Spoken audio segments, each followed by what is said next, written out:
Buenas y bienvenidos aquí un día más al canal de Mar de Curiosidad. Hoy vamos a hacer un tema más de las oposiciones, bueno, del temario de las oposiciones de secundaria para la especialidad de tecnología. Hoy vamos ya por el tema número 43. Bueno, ya dejamos el Ecuador bastante atrás, nos vamos centrando en temas un poquito más ágiles y quiero dar el saludo especial a Víctor Carrera, que se está comiendo todos los temarios. La verdad es que es un magnífico estudiante. Aquí tendrá un tic, tendrá un positivo porque no se ha saltado ni una sola clase. Y dice, me has desactivado el chat. No, lo que pasa es que has hablado antes de que volviera al directo. Entonces por eso no ha salido, pero estás aquí. Bueno, si queréis estar aquí también, se están haciendo estos directos de lunes a jueves a las 10:30 de la noche en Twitch. Más o menos, sé que es un horario un poquito así, pero como hay clases y hay historias por la tarde, es que tampoco podemos hacerlo en otra hora. Así que bueno, vamos a meternos ya en farina, vamos a meternos ya en el tema. Hoy es esfuerzos mecánicos. Sé que hay una parte de vosotros, si habéis hecho carreras de ingeniería, que esto lo habréis estudiado en la asignatura de física, más que tecnología, pero también en cálculo de estructuras, si lo habéis hecho. Va por ahí la cosa, ¿vale? Hoy, sentaos. Si no habéis hecho una carrera de ingeniería pura, si habéis estado en informática o habéis estado en otras cosas, tranquilos, vamos a intentar hacerlo sencillo, ¿de acuerdo? Me he leído el temario, está bastante bien para entenderlo así de buenas a primeras y no os preocupéis, si hace falta lo podéis repetir más de una vez y os quedará claro. Venga, vamos a ello. Muy bien, hoy es esfuerzos mecánicos, composición y representación de esfuerzos, cálculo de esfuerzos en piezas simples, ¿vale? Barras, vigas, etcétera, ¿de acuerdo? Recordad que esto lo sabe un niño de primaria. Bueno, esto lo debería saber un profesor de niños de secundaria. Bueno, venga, vamos a ver un poquito cómo está estructurado este temario. ¿De acuerdo? Hablaremos de esfuerzos mecánicos, de ellos podemos hablar de las fuerzas internas, de las acciones internas, del concepto de esfuerzo, de la relación entre los componentes del esfuerzo y las acciones internas, la ley de Hooke. ¿Qué es la ley de Hooke? El diagrama de esfuerzos de formaciones. Esto ya lo hicimos cuando hablamos de metales, no sé si os acordáis, que hablamos de la deformación plástica, elástica y tal, ¿vale? Las condiciones generales de equilibrio en un sólido rígido, que esto va a ser una especie de aproximación al sólido que haremos, un cálculo de estructura básico, o sea que no va a ser muy complejo. Composición y representación de esfuerzos. Y tenemos esfuerzo normal en barras axiales, es decir, el esfuerzo perpendicular a la propia barra. Esfuerzo sobre secciones inclinadas. Esfuerzo cortante. Esfuerzo de flexión. Esfuerzo de torsión. Y reacciones y los tipos de apoyo que hay, ¿vale? Esto me recordaba mucho, había un juego de torsionar una barra, empujarla, estirarla y demás. Esto puede estar interesante. Métodos de cálculo de esfuerzos y las aplicaciones que tiene esto. Muy bien, vamos a ver un poquito qué nos dice en cuanto a la introducción, que hoy es bastante larga. Dice introducción. La estática es una de las grandes ramas que componen la mecánica. Estudia las condiciones de equilibrio de los sólidos. Por eso digo que se parece más a un temario de física que no de ingeniería. Pero bueno, llegas perfectamente a tiempo. Estamos haciendo la introducción del temario, así que siéntate. Hoy es un poquito más de ingeniería, pero no te preocupes. Vamos a intentar hacerlo fácil y accesible. Y de los sistemas mecánicos sin tener en cuenta su movimiento, ¿vale? Vamos a estar hablando de elementos que están quietos, por lo tanto están en equilibrio. Sus orígenes se remontan a tiempos antiguos, ya que los egipcios y los griegos utilizaban principios elementales que les facilitaban la construcción de sus templos y edificios. Muy bien, por lo tanto estamos hablando de una tecnología antigua, de más de 5.000 años. El diseño de la estructura implica la determinación de esfuerzos y deformaciones. Este tema desarrolla los conceptos de esfuerzo y de las acciones internas.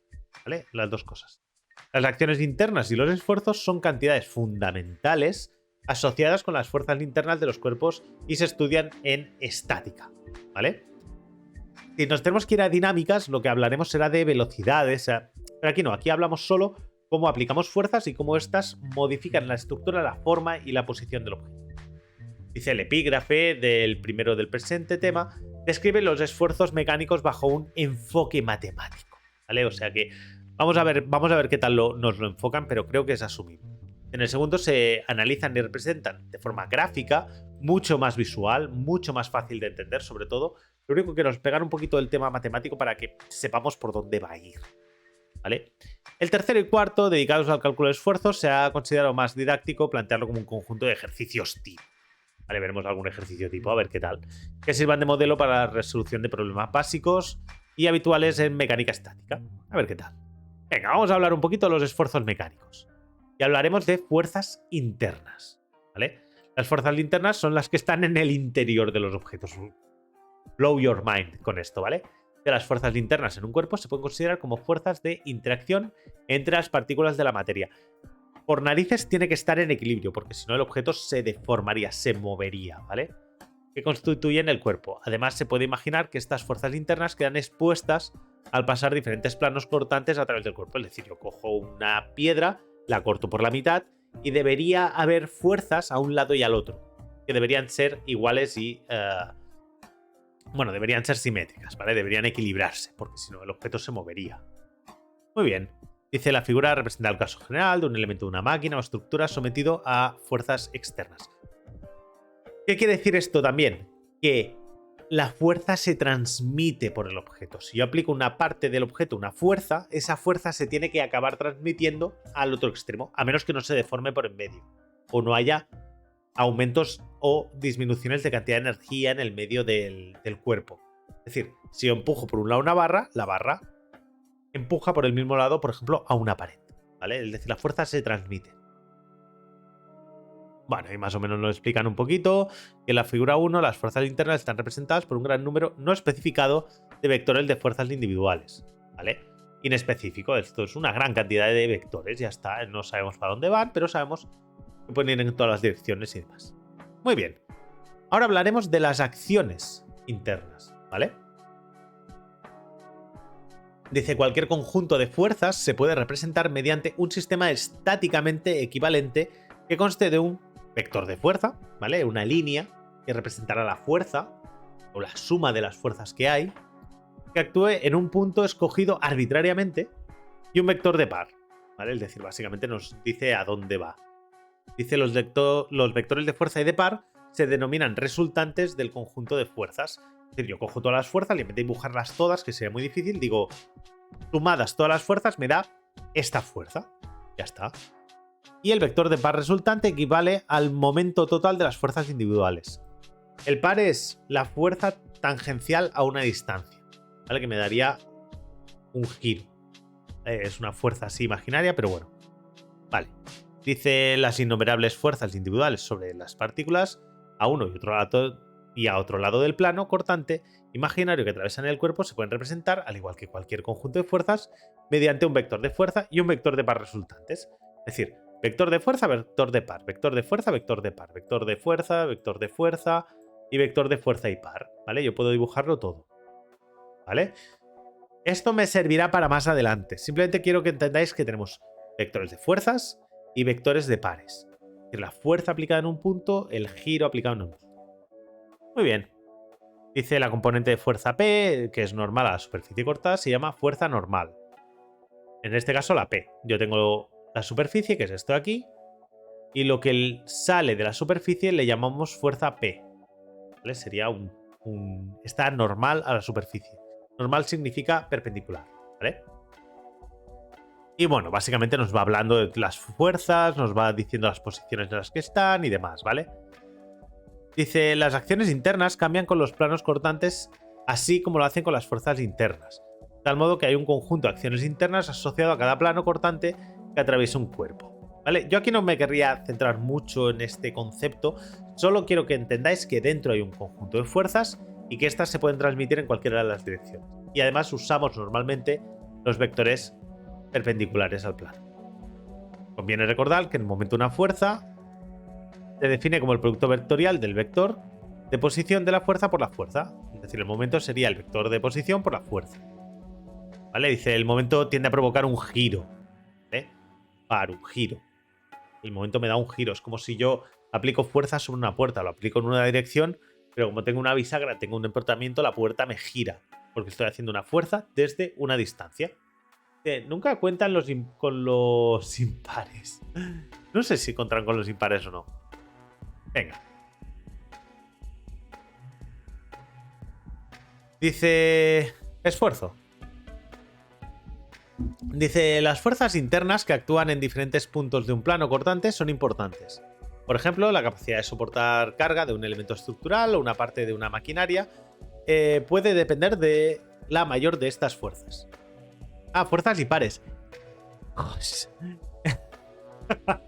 Dios. No, con los impares no se tienen en cuenta, solo los pares. Sin embargo, no es posible considerar las innumerables fuerzas individuales sobre las partículas en un plano cortante. Sería imposible. ¿Vale? En lugar de eso, pues usamos las fuerzas, ¿vale? Unidas en una sola. Vale, dice Vale, las fuerzas internas que afectan en diferentes puntos se denominan esfuerzos, que representa la intensidad de fuerzas internas por unidad de área en diferentes localizaciones. Es decir, si hay gran cantidad de fuerzas en una sola sección, tendremos un gran esfuerzo. Hay muy pocas fuerzas, muy poco esfuerzo. ¿Vale? Podemos entender eso, ¿no? Eso sería un concepto así muy sencillito.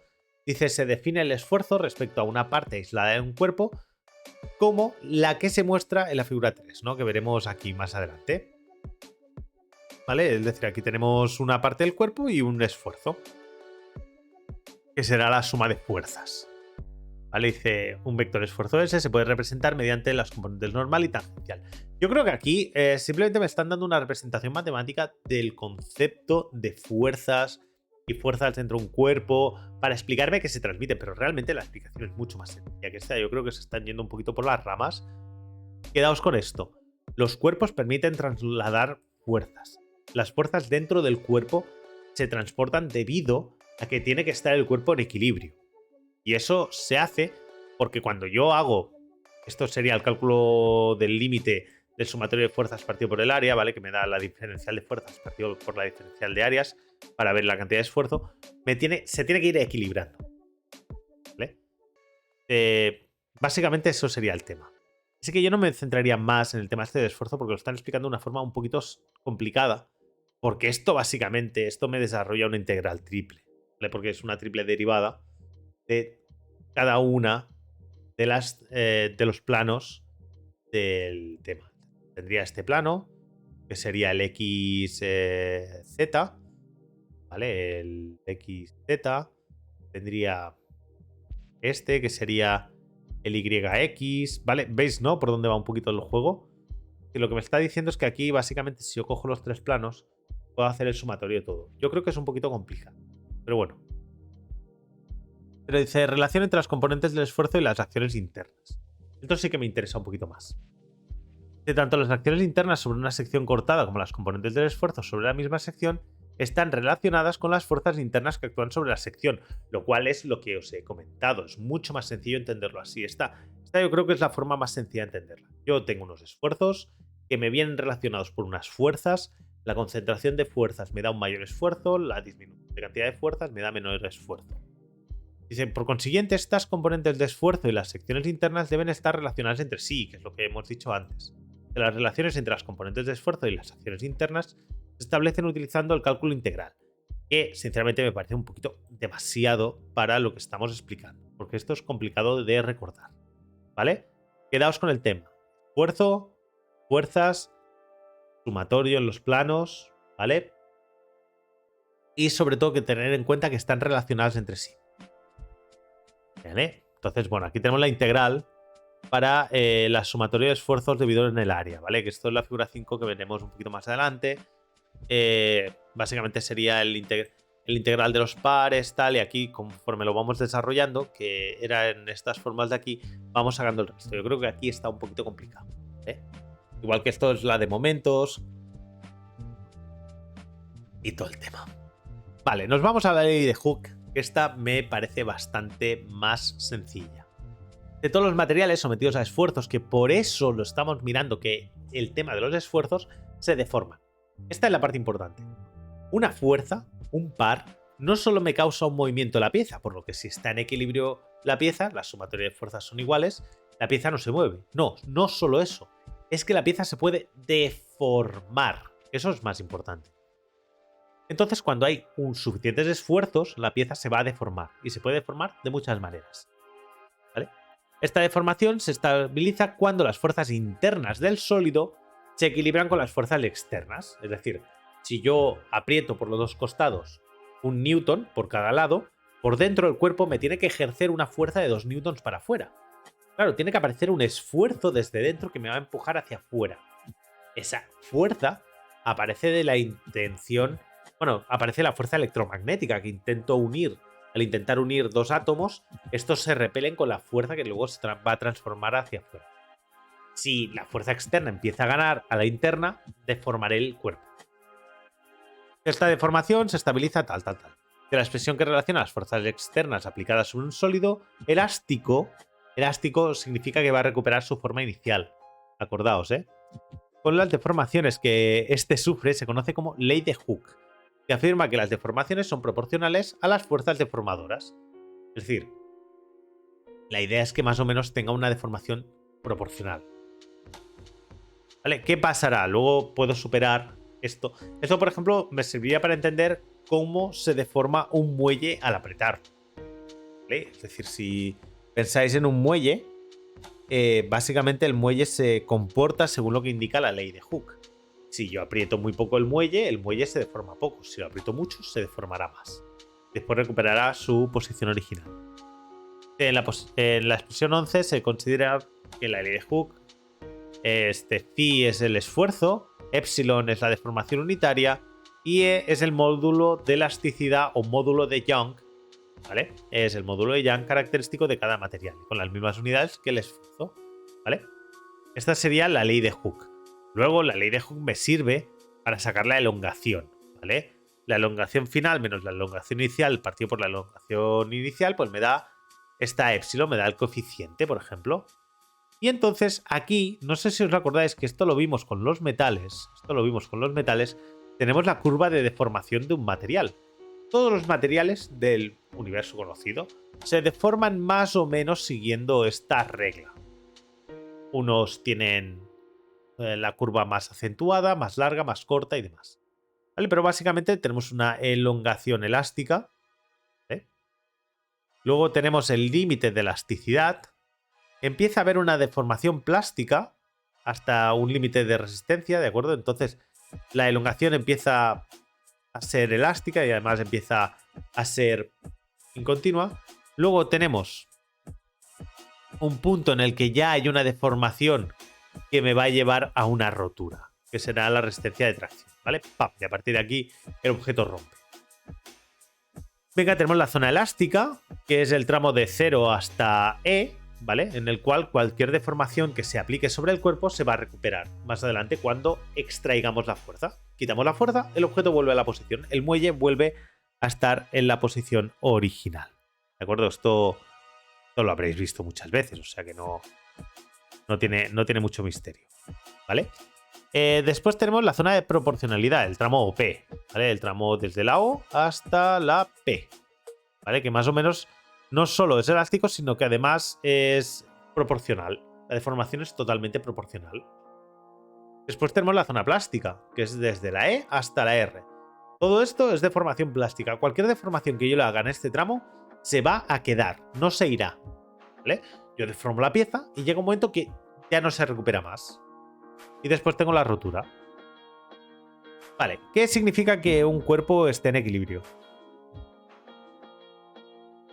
Dice, partiendo de la base que todo sistema de fuerzas... Ya estamos jodiendo las piezas. Es que pensad que cuando hablamos de estática y cuando hablamos de estas cosas, hablamos de dos tipos de posiciones, de transmisión de fuerzas y el de deformación. Deformación se hace más en la ingeniería cuando haces cálculo de estructuras. ¿Por qué? Porque tú necesitas saber cuánto esfuerzo puede aguantar un material por unidad de superficie para saber cuántas unidades de superficie le tienes que poner a un cuerpo para que te aguante pues lo que tú quieres hacer. Ahora me dejas en equilibrio para... Menudo pillo. Dice, partiendo de la base que todo sistema de fuerzas puede sustituirse por una fuerza resultante y un par de fuerzas, momento resultante, puede expresar como condición necesaria y suficiente para que un sólido rígido esté en equilibrio que la resultante y el momento resultante respecto a un punto cualquiera de las fuerzas exteriores que actúan sobre el sólido sean iguales a cero. ¿Por qué? Porque si no son iguales a cero, el cuerpo acelera. Hay que decir una cosa, no es lo mismo decir que está quieto que decir que está en equilibrio. Un cuerpo se puede estar moviendo y pueden estar fuerzas aplicándose sobre él. Si son iguales, me da igual, ¿ves? Si son diferentes habrá aceleraciones, ahí es donde está un poquito la juerga. Para la resolución de casos prácticos en los que se desea establecer las condiciones de equilibrio, espérate, voy a hacer una cosita. A ver, dejadme un segundito que ponga una cosa en marcha, que si no mañana me olvido, que me acaban de informar de una cosita por ahí. Vale, perfecto. Para la resolución de casos prácticos en los que se desea establecer las condiciones de equilibrio, el primer paso será establecer el sistema de fuerzas que actúa sobre el sólido rígido. Establecemos el sistema de fuerzas, lo primero. Para ello es útil trazar el diagrama de cuerpo libre, esto ya veremos lo que es. Donde se entienden por fuerzas exteriores las cargas a las que está sometido un cuerpo. Por ejemplo, si tengo una barra y le coloco 10 kilos, ¿vale? La acción de la gravedad sobre el propio cuerpo, que la consideraremos otra carga más desde el centro de gravedad. Esto tiene bastante juerga. Y bueno, y los elementos de apoyo y todo esto. De un diagrama de cuerpo libre es la representación gráfica utilizada a menudo para analizar las fuerzas que actúan sobre un cuerpo libre. Este tipo de diagramas es una herramienta útil, pues facilita la identificación de las fuerzas y los momentos que deben tenerse en cuenta para la resolución de problemas. Una vez determinadas todas y cada una de las fuerzas que actúan sobre un cuerpo, es conveniente elegir un sistema de ejes rectangulares que ayude a la especificación del sistema de ecuaciones correspondientes para imponer el equilibrio. Ahí ya lo tendría. ¿Vale? Ya sabemos por dónde va el tema. El tema va que yo tengo unos esfuerzos, que yo tengo unas fuerzas, que yo tengo unos pares, que todo esto tiene que estar en equilibrio y que yo tengo que poder calcular cualquiera de las tres cosas. Y que para eso usaré el diagrama de cuerpo libre.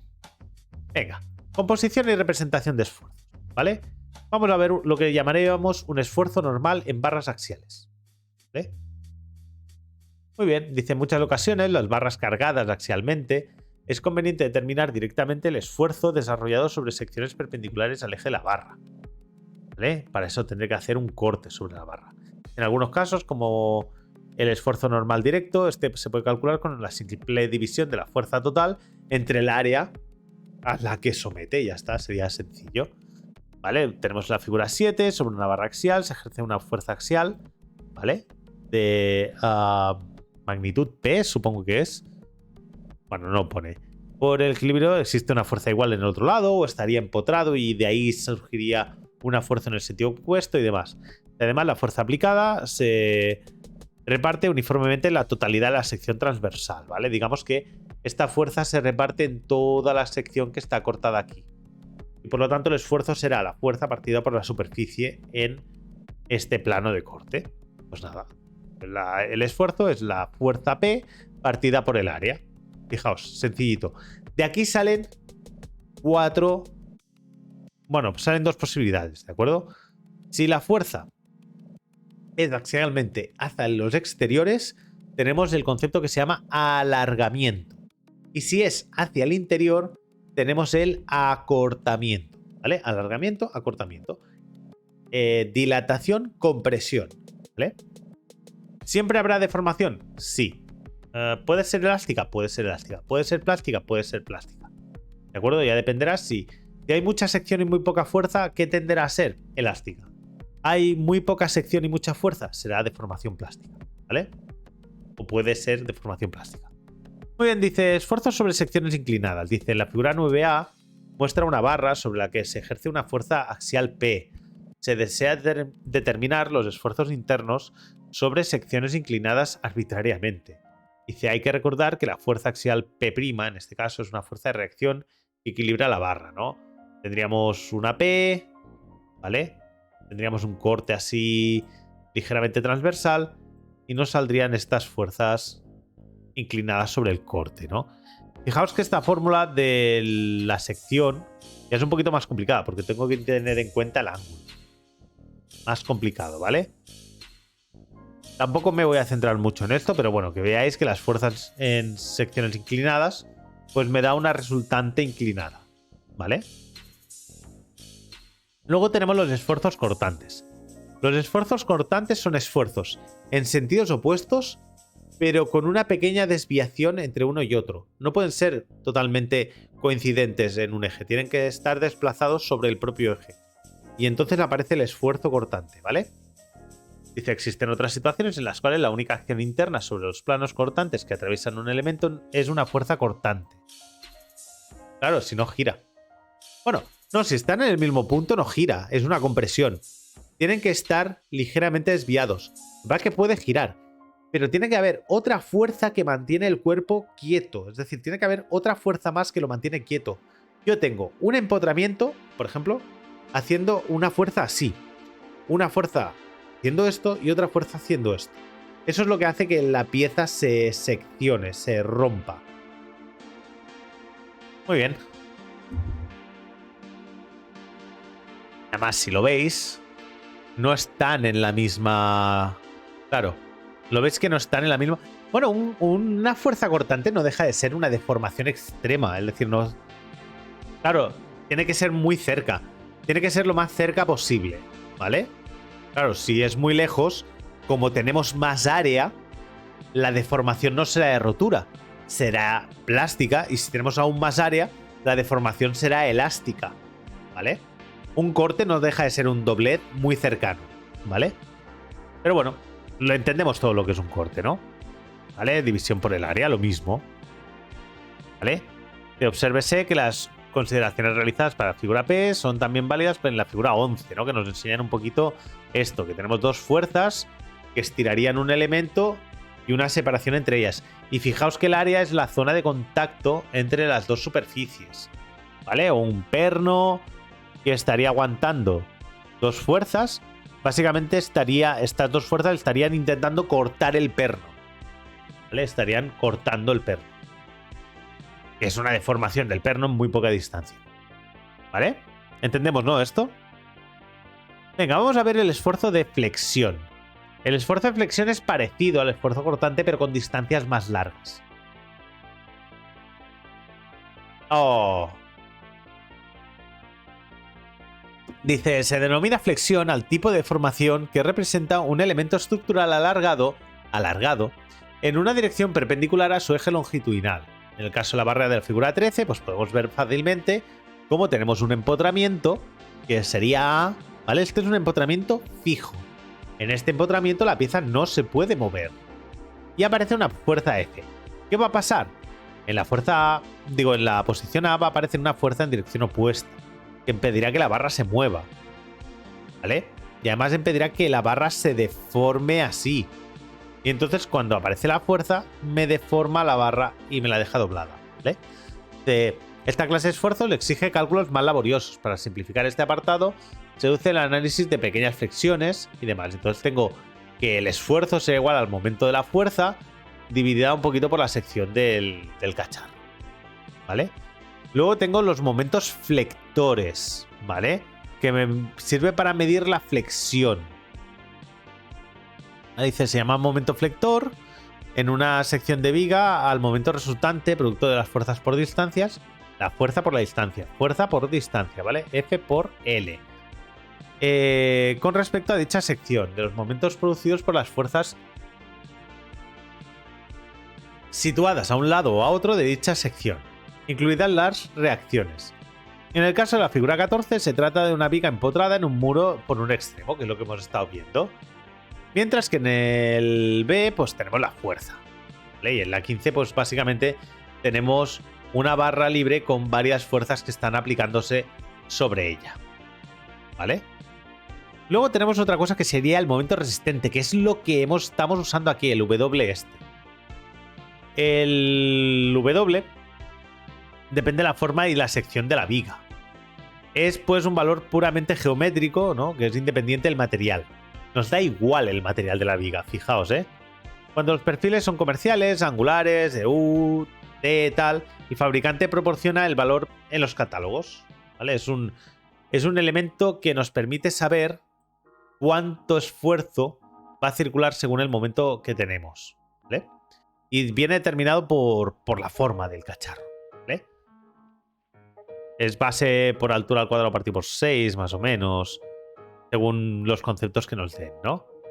Por ejemplo, nos dicen si la sección es circular, el momento resistente se calcula con la siguiente forma. Pi por diámetro al cubo partido por 32. Esto es el momento resistente. Y ya está.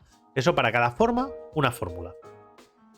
Luego tenemos el esfuerzo de torsión, ¿vale? El esfuerzo de torsión.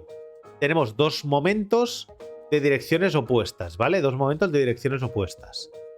La torsión se puede entender como la deformación que se produce en una barra cuando se aplica un momento sobre su eje longitudinal.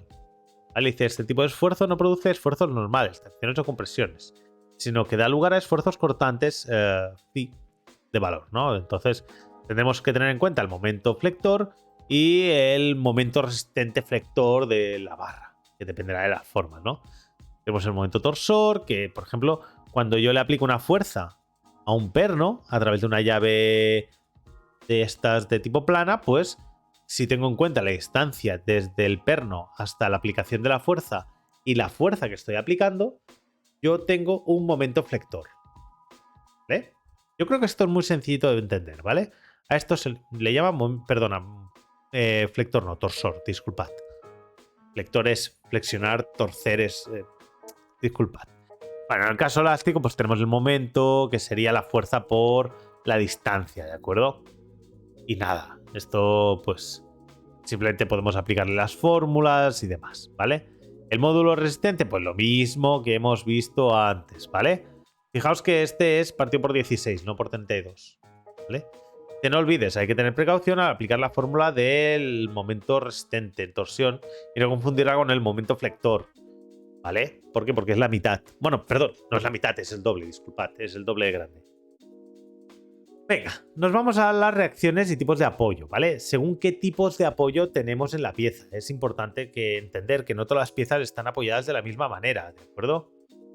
O sea que eso lo tenemos que entender y eso lo tenemos que comprender. Se define a la ligadura como el dispositivo que impide, de un modo total o parcial, el libre movimiento de un sólido. Porque un sólido se puede mover en teoría en las tres direcciones del espacio. Lo puedo bloquear de tal forma que solo se pueda mover en una dirección. Por ejemplo, podría ser un raíl de un tren. Evita que se mueva arriba y abajo y en profundidad, pero se puede mover en lateral. Puedo tener un elemento que bloquee solo una de las dos direcciones, bueno, una de las tres direcciones, o uno que lo bloquee completamente. Ya está. Dice, un elemento resistente tiene 6 grados de libertad, ¿vale? Es decir, cuando puede desplazarse a lo largo de los tres ejes de coordenadas y girar sobre los mismos. Ah, bueno, sí, claro, los giros. Dice, la ligadura supone la pérdida de grados de libertad. Ya dependerá de cuántos grados de libertad pierdas. Dice, apoyo articulado móvil, ¿no? El desplazamiento del eje paralelo al apoyo no está impedido, por lo tanto solo existe una reacción perpendicular al plano de apoyo. Apoyo articulado fijo, ¿no? El desplazamiento está impedido en todas las direcciones, pero tengo las reacciones en eje X e Y. ¿Vale? Apoyo empotrado o empotramiento, ¿no? Pues básicamente está impedido todos los desplazamientos en X y Y y los giros. Y hay tres reacciones de ligadura, ¿no? Aquí tendríamos los ejes. Por ejemplo, aquí veis, este estaría articulado. Esto podría girar y además se podría mover en las dos direcciones del espacio. Este sería un empotramiento articulado y este sería un empotramiento fijo. Este empotramiento, pues esta pieza no se puede mover. Y entonces, bueno, a ver, un poquito el método de cálculo de esfuerzos, que ya veis que como hemos calculado antes los esfuerzos, que era bastante complejo. Pero bueno, básicamente nos dice un poquito cómo caerá esto. Dice, en general, como casi todas las materias, la propia experiencia y la intuición son las mejores herramientas para afrontar un problema de mecánica estática. Sin embargo, una vez el problema ha sido planteado, la solución debe basarse pues, en la aplicación de las fórmulas. La estática es una asignatura, una forma de entender el cálculo de estructuras muy sencillo. Es decir, una vez tú sabes lo que tienes que aplicar, solo tienes que aplicarlo. Es súper ordenado, súper procedimental. No te saltes nada, no te dejes ninguna fuerza y todo irá bien. Es como tú ves haciendo. Si hay una fuerza que es perpendicular a una distancia, te genera un momento. Entonces la tienes que ir moviendo, tienes que ir cogiendo las fuerzas e irlas moviendo hasta el empotramiento. Y después del empotramiento las vas sacando. El planteamiento debe ser claro y preciso. Necesita incluir los datos que acompañarán el problema inicial e indicar el tipo de información que se requiere. Es conveniente dibujar un dibujo simplificado que muestre todas las cantidades esenciales involucradas. No es conveniente, es esencial. Sin un dibujo o un problema de estática es un auténtico desastre. Apoyos. Dice, para resolver la mayoría de los problemas relacionados con el cálculo de esfuerzos, es necesario primero determinar las reacciones en los apoyos. ¿Por qué? Porque si un apoyo no puede absorber un tipo de fuerza, paso de ella. ¿Vale? Paso absolutamente de ella, porque no se va a conservar esa fuerza. ¿Vale? Cuando tengo un diagrama de cuerpo libre, pues el correcto trazado de los mismos permite describir el conjunto de ecuaciones de equilibrio. Es decir, yo tengo que saber, por ejemplo, la fuerza en un lado de la barra tiene que ser igual a la fuerza en el otro lado de la barra. O la fuerza en los laterales de la barra tiene que ser igual a la fuerza interna de la barra. Esto ya lo hemos visto antes, tiene que estar en equilibrio. ¿Por qué? Porque si no ya no sería un problema de estática, sería un problema de dinámica. La barra se movería, ya no sería estática. Luego se verifica, ¿no? Después de haber obtenido la respuesta, normalmente se hace el procedimiento contrario. Es decir, yo cojo la respuesta, ¿vale? Y vuelvo y le doy la vuelta al problema. Y miro si me coincide. Si me coincide, bien. No me coincide, algo he hecho mal. ¿Vale? Y tengo que mirar si no me he equivocado con las unidades. Errores de cálculo típico. Dice, se hacen evidentes cuando se sustituyen los valores numéricos obtenidos en una ecuación. Cuando yo obtengo los valores y los sustituyo en la ecuación, diré, esto no me encaja. La fórmula de equilibrio no encaja con lo que yo he dicho. Y como se ha comentado en la introducción, la forma que se ha considerado más didáctica para exponer el cálculo, pues es una serie de ejercicios básicos. Y entonces vamos a ver una serie de ejercicios, ¿de acuerdo? Vamos a ver unas aplicaciones en los ejercicios, ¿de acuerdo? Aquí no os asustéis, esto es un ejercicio típico de estática. Muy bien. Vamos a calcular las reacciones del semáforo. Yo tengo aquí un empotramiento articulado, ¿de acuerdo? Y tengo un cable tensor.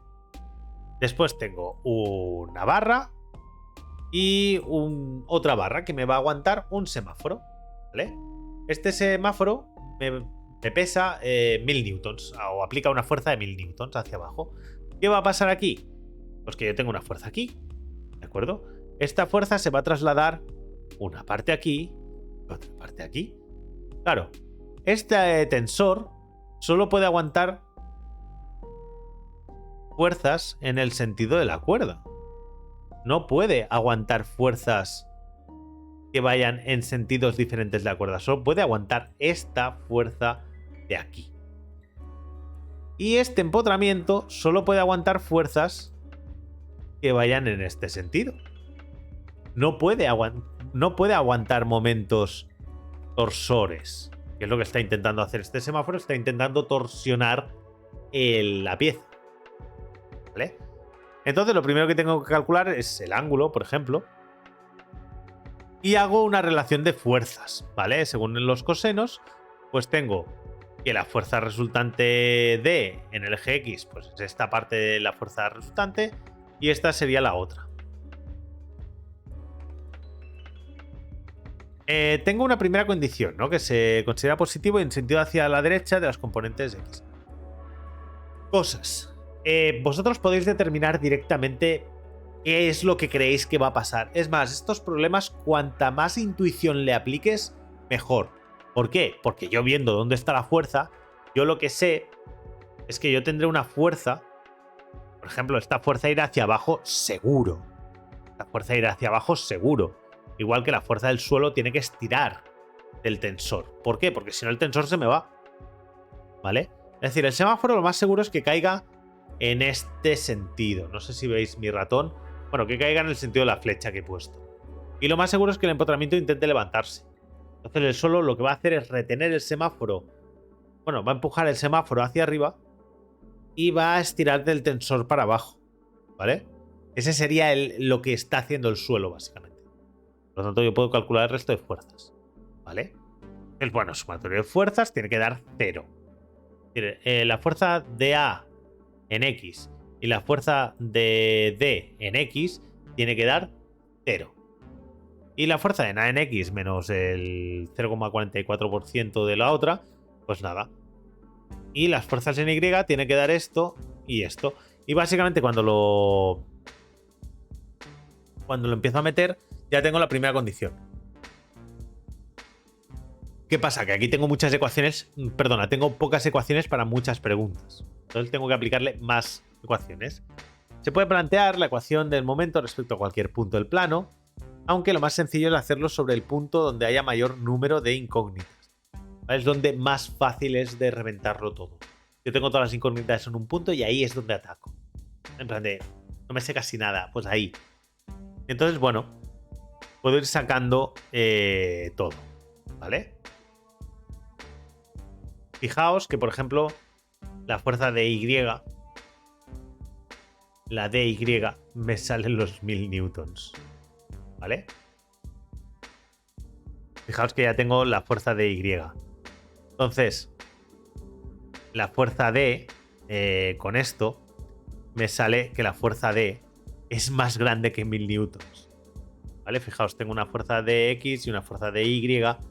Y la fuerza D es más grande que 1000 newtons. Entonces, ¿qué pasa? Si es más grande que 1000 newtons, pues que la parte del semáforo me lo tiene que compensar por el otro lado, porque si no, ¡pum!, eso saltaría. Bueno, ya tengo las otras para calcular la fuerza en X. Pues la fórmula de A de X pues son 449 newtons y la fuerza de AY pues serán 2000 newtons. ¿Vale? Y entonces básicamente, pues esto sería otro ejemplo. Pues tengo dos cuerpos a los cuales le aplico una fuerza hacia un lateral. ¿Qué va a intentar hacer la pieza? Si lo pensamos un poquito, pues la pieza va a intentar hacer así. Y yo le aplico una fuerza por aquí y la pieza se intentará mover. ¿Vale? ¿Qué pasa? Que eso tiene que estar equilibrado. ¿Vale? De alguna manera tiene que estar equilibrado. Entonces yo tengo que tener una fuerza que vaya en este sentido, que evite que se mueva, y otra fuerza que vaya en este, que evite que se mueva también. ¿Vale? Por ahí va veis cómo va el tema, ¿no? El primero tú dices, vale, ¿para dónde van a ir las fuerzas? Seguro. No sé cuánto miden, pero sé que irán por ahí. ¿Qué pasa si me equivoco? En mi hipótesis lo que pasará es que la fuerza saldrá negativa.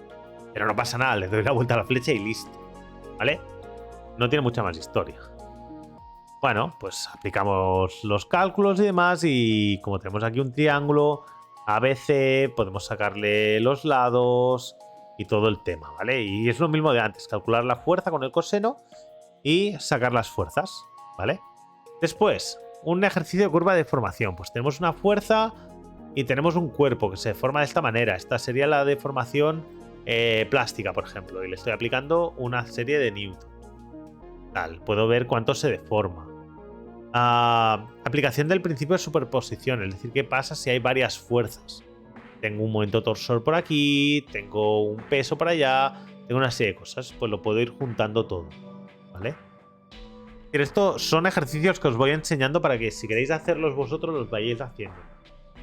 Hay que hacerlos. Es decir, por mucho que te diga, mira, si las fuerzas están en este sentido, esto significa que yo tengo dos momentos.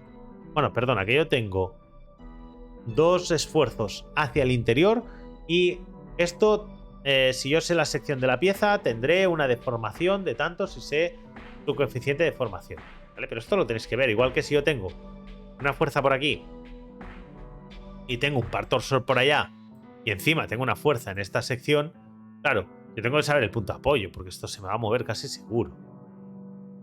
Igual que si yo tengo un cuerpo.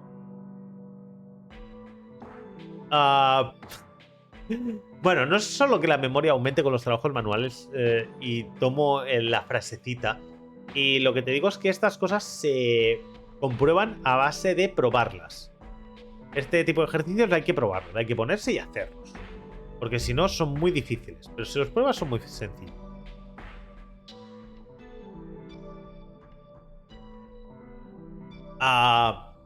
Bueno, por ejemplo, otra de las cosas muy chulas para hacer este tipo de ejercicios es, en vez de hacer el planteamiento matemático, yo hago una representación en diagrama.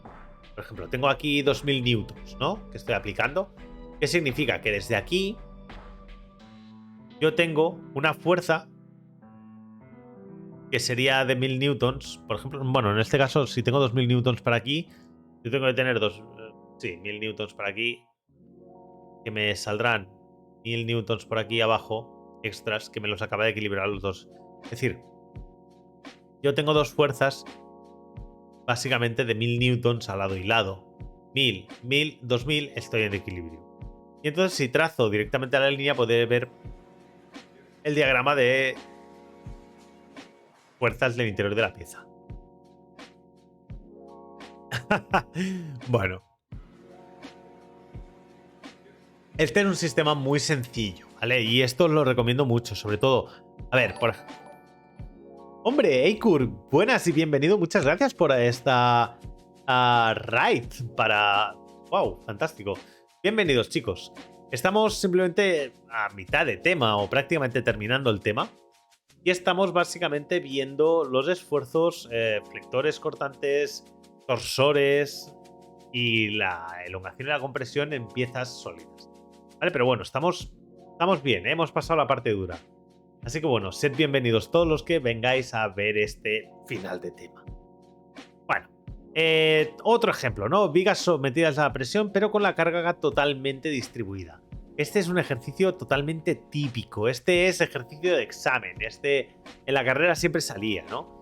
Claro, ¿qué tengo que saber yo? El cálculo de las reacciones, ¿no? ¿Qué pasa? Que yo no solo tengo que aguantar un peso, sino que tengo que aguantar un par flector. ¿Qué pasa? En este caso está equilibrado, así que bueno, más o menos es bastante fácil, ¿vale? Pues nada, tengo que calcular las reacciones. Pues yo sé que la suma de fuerzas tiene que ser igual a 0, por lo tanto las reacciones me tienen que dar 0, ¿no? También. Entonces, si yo empiezo a sumar, esto me tiene que quedar en equilibrio, ¿no? Pues básicamente, al dejarlo en equilibrio, pues tendré 1000 por un lado y 1000 por el otro, porque es 500 por 4, 2000, menos 2000, 0. ¡Pum! Vale, fijaos que esto va así, ¿eh? No os compliquéis mucho la vida. Esto es, yo tengo que ajustar a 0, porque sí, porque si no, no es estática, es dinámica. ¿Por qué tengo que hacer esto? Porque yo normalmente después con estos cálculos quiero construir cosas que no se muevan. Mi casa me gustaría que no se moviera. Entonces tengo que calcular cómo de gruesos han de ser las secciones y cómo de potentes han de ser mis empotramientos para evitar que mi casa se mueva o se retuerza o tenga deformaciones plásticas. ¿Vale? Entonces, bueno, pues en este caso, ¿cómo miro la flexión y el esfuerzo cortante? Pues en este caso, el esfuerzo cortante sería este.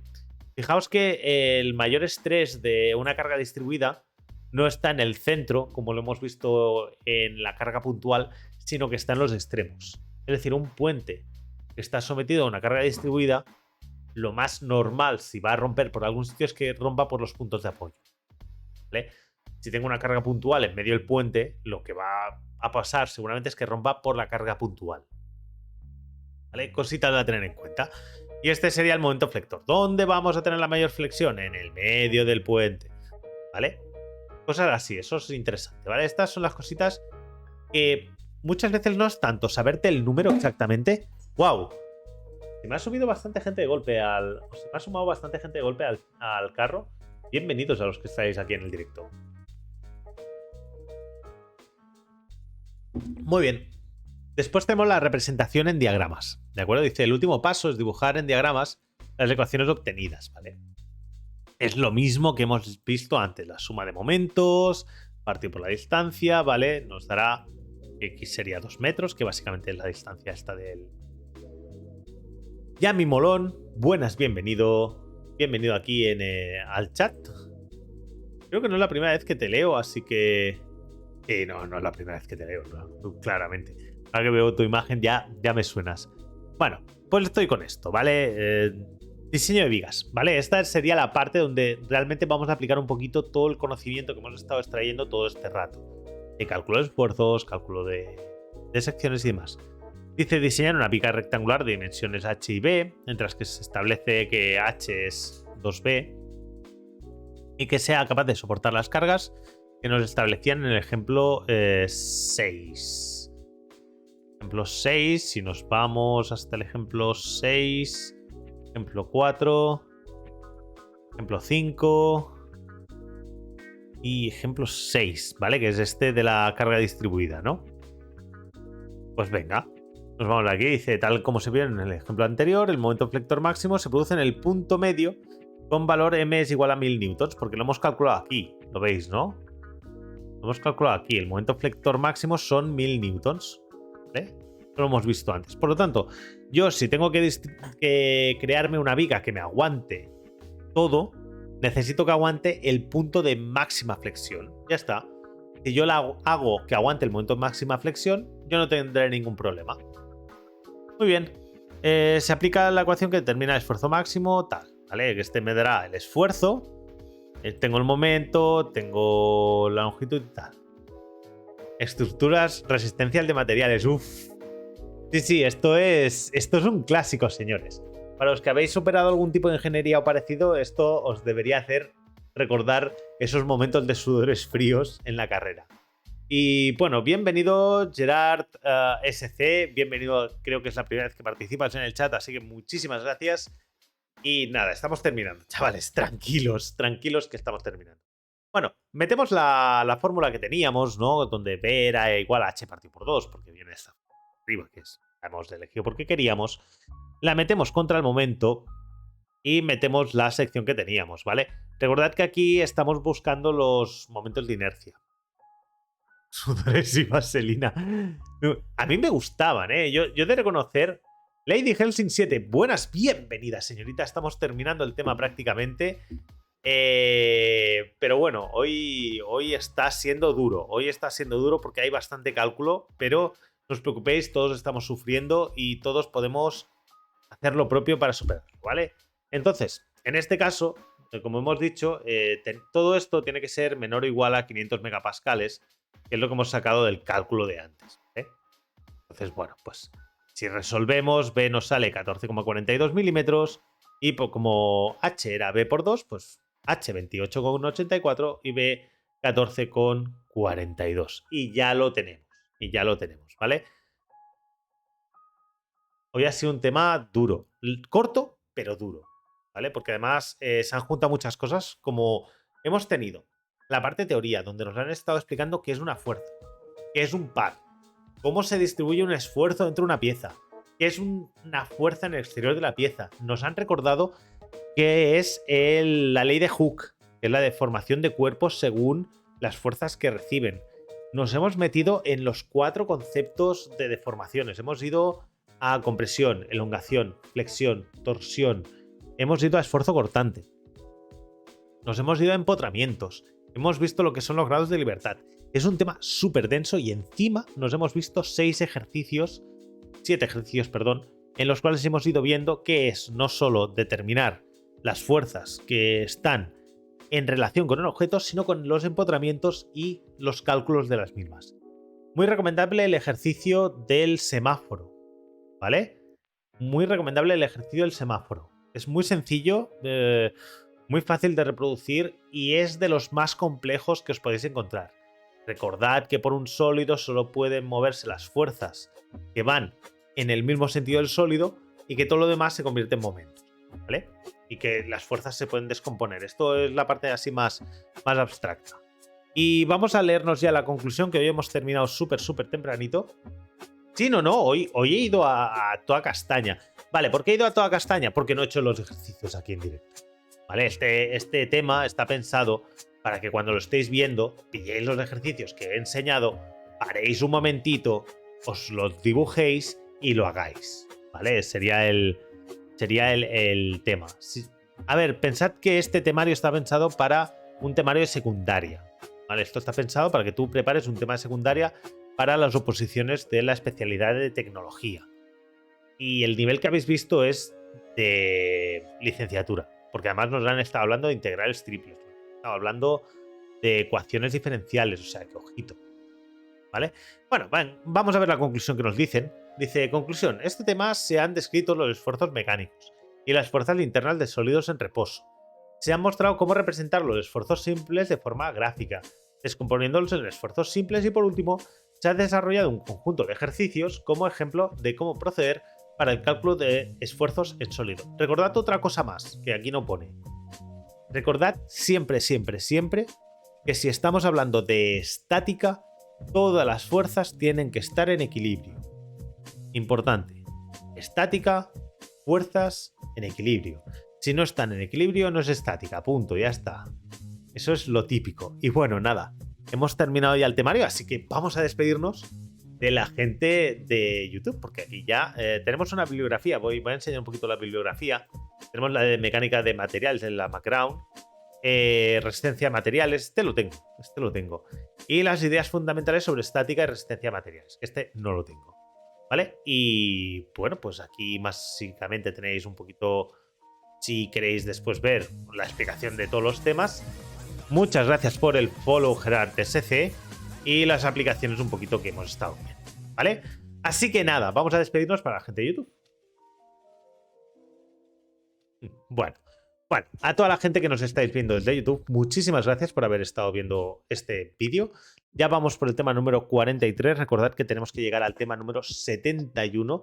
Seguimos estudiando día a día. No sabemos si este año va a haber oposiciones. Este año 2022 va a haber oposiciones en toda España o no. Se está lanzando un poquito así el bombo de que sí. En Galicia han salido ya oposiciones para este temario. En otras regiones estamos ahí. Si sois del futuro, 2023 o similar, bueno, espero que os sirva. Si simplemente estáis viendo esto para recordar algo de la carrera de estática y demás, bien. Y bueno, nada, si os ha gustado este vídeo, por favor, darle like, compartir, suscribiros al canal y nos vemos en el próximo directo mañana a las 10:30 aquí en Mar de Curiosidad en Twitch. Y recordad que estos los podréis seguir viendo en la lista de reproducción del temario de oposiciones. Si tenéis cualquier duda, si tenéis cualquier consulta, habladme. Estamos ya todos estudiando a lo loco, súper centrados, así que bueno, nos vemos. Nada, buena prueba. Chao.